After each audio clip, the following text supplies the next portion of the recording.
Hey guys, welcome back to my channel. How are you all? I hope you all are fine. तो आप सबको तो पता ही है कि अभी क्या चल रहा है। नवरात्रि। तो आप सभी को नवरात्रि की हार्दिक शुभकामनाएं एंड आने वाले दशहरा के भी हार्दिक शुभकामनाएं। तो आज हम नवरात्रि के ही बारे में बात करने वाले हैं। नवरात्रि हमारे सनातन धर्म का एक बहुत ही इम्पोर्टेंट फेस्टिवल है। ये तो आप सबको पता ही है। इन दिनों में हम माता के 9 अवतारों की पूजा करते हैं। 9 अवतार, क्या आपको पता है कि 9 अवतार का मतलब क्या है, मतलब उनका अर्थ क्या है एंड क्यों माता रानी के 9 अवतार ही हैं? आज की वीडियो में हम ये सारी चीज़ें समझेंगे बहुत ही अच्छे से एंड इसके पीछे का जो अर्थ है, जो लॉजिक है, उन सारी चीज़ों को भी हम समझेंगे रियल लाइफ से जोड़ के। एंड ये वीडियो बहुत इंटरेस्टिंग होने वाली है, तो प्लीज़ इस वीडियो को लास्ट तक ज़रूर देखना ताकि कुछ मिस ना हो जाए। ये बहुत ही नॉलेज वाली वीडियो भी होने वाली है। तो गाइस, आपने कहीं ना कहीं अवतार वर्ड तो सुना ही होगा। मैं अवतार मूवी की बात नहीं कर रही। सनातन धर्म में ऐसा माना जाता है कि भगवान विष्णु के 10 अवतार हैं एंड वही माता रानी के 9 अवतार हैं। तो इस अवतार वर्ड का मतलब क्या है? विष्णु भगवान के 10 अवतार ह्यूमन इवोल्यूशन को दर्शाते हैं एंड ये अवतार हमें ये बताते हैं कि कैसे समुंदर से हमारा जीवन स्टार्ट हुआ था एंड कैसे समुंदर से उत्पन्न होने के बाद हम इंसान तक परिवर्तित हुए। उस पर मैं एक अलग से वीडियो बनाऊंगी, तो उसमें हमें विष्णु भगवान के 10 अवतार के बारे में डिटेल्स में समझेंगे। तो अब हम माता रानी के 9 अवतार की बात करते हैं। माता रानी के 9 अवतार पर्टिकुलर मनुष्य के जीवन के अलग अलग स्टेजेस को दर्शाते हैं। तो आइए हम आज माता रानी के इस अवतार का अर्थ समझते हैं। तो माता रानी का पहला अवतार है माता शैलपुत्री।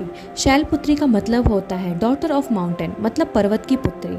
अगर इस अवतार की तुलना की जाए तो हम इस अवतार को एक जस्ट बॉर्न बेबी से इसकी तुलना कर सकते हैं, क्योंकि जब बच्चा पैदा होता है तब उसका खुद का कोई वजूद नहीं होता एंड सब उसे उसके माँ बाप के नाम से ही जानते हैं। ठीक वैसे ही माता के इस अवतार में उनका कोई खुद का नाम नहीं है एंड उन्हें लोग उनके पिता मतलब पर्वत की पुत्री के नाम से जानते हैं। तो माता रानी का दूसरा अवतार है ब्रह्मचारिणी। माता के इस अवतार की तुलना हम एक स्कूल जाने वाले बच्चे से कर सकते हैं। बच्चा पैदा हो गया, वो शैलपुत्री का अवतार है एंड अब वो स्कूल जाने लगा, तो ये ब्रह्मचारिणी का अवतार हो गया, क्योंकि यही उम्र होती है सब कुछ सीखने की, अपने जीवन को अच्छा बनाने के लिए एंड ये समय ब्रह्मचार्य का पालन करने का होता है। अगर हम इंडियंस हिस्ट्री को देखें तो पुराने ऋषि मुनियों के ज़माने में लोग 25 ईयर्स तक ब्रह्मचार्य का पालन करते थे एंड ब्रह्मचार्य का पालन करने के लिए वो आश्रम भी जाया करते थे। तो इसीलिए माँ का ये रूप ब्रह्मचारिणी का रूप है। ये रूप में माता का वस्त्र सफ़ेद रंग का है। इसका मतलब कि हमें अपने जीवन के इस समय में मैटरलिज्म से दूर रहना चाहिए एंड अपना पूरा फोकस अपने लाइफ पे करना चाहिए। माँ का तीसरा रूप है चंद्रघंटा माता का। ये माता का ऐसा रूप है जिसमें माँ के 10 हाथ हैं। माँ के पहले 2 रूपों में 2 हाथ थे। इस रूप में माँ भक्ति और शक्ति दोनों में भरी हुई हैं। इसका मतलब जब बच्चे की स्कूलिंग ख़त्म हो जाती है तब उसके पास बहुत सारे स्किल्स होते हैं, नॉलेज होता है, पावर होता है। वो हर अपॉर्चुनिटी को ग्रैब करने के लिए तैयार हो जाता है। तो माँ के ये रूप ठीक उसी बच्चे के जैसे है जिसने अपने 25 सालों तक कड़ी मेहनत करने के बाद अब हर स्किल्स में भरा हुआ है। ठीक वैसे ही माँ ने अपने जन्म के बाद घोर तपस्या करके ब्रह्मचार्य का पालन करके ढेर सारी शक्ति ज्ञान प्राप्त कर चुकी है एंड अब वो हर सिचुएशन को संभालने के लिए सक्षम है, क्योंकि इस अवतार में माता के मस्तक पे उनकी तीसरी आंखें खुली हुई हैं।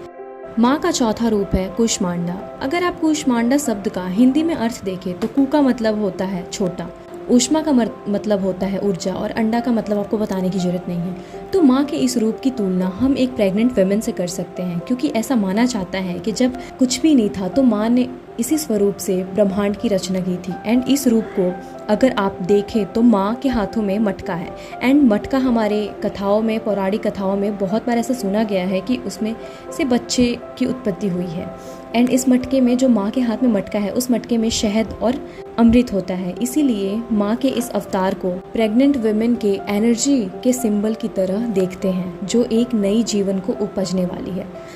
माता का 5वां रूप है स्कंद माता। माता का ये अवतार माँ के रूप को दर्शाता है। इस अवतार को आप देखोगे तो माता के हाथ में कोई वेपन नहीं है।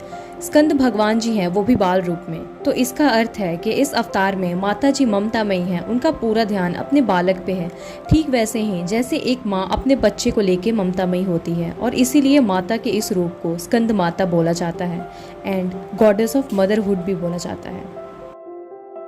माता का छठा रूप है कात्यायनी, जिसे हम गॉडेस ऑफ पावर के नाम से भी जानते हैं। माता ने अपने इसी अवतार में महिषासुर यानी राक्षस का वध किया था। जब एक स्त्री माँ बन जाती है तब वो सर्वशक्तिशाली हो जाती है। अब वो किसी पे डिपेंड नहीं करती, अपने बच्चे के लिए या अपने लिए वो स्वयं में काफ़ी होती है। ठीक वैसे ही माँ स्कंद माता बनने के बाद स्वयं में शक्तिशाली हो गई है, इसीलिए उन्होंने अब कात्यायनी रूप ले लिया है। एंड कभी कभी माँ के इस रूप को 18 भुजाओं से दर्शाया जाता है, जो कि माँ की शक्ति को शो करता है।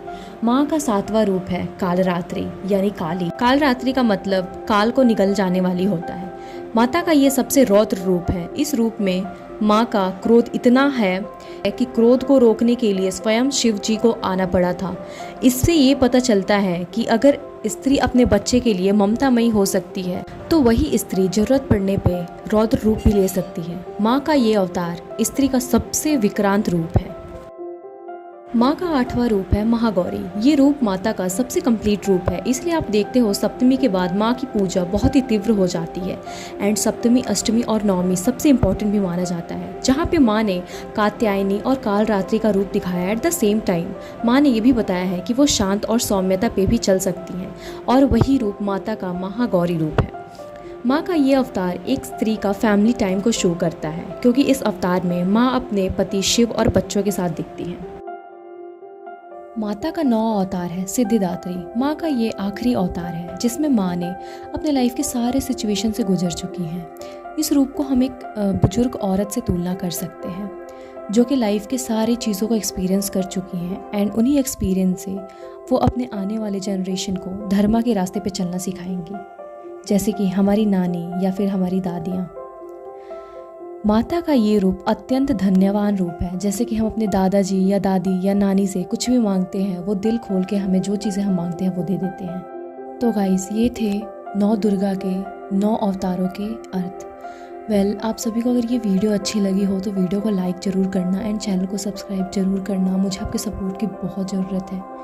Well, that's all for today guys, and आप सभी को फिर से happy Navratri and happy Dussehra.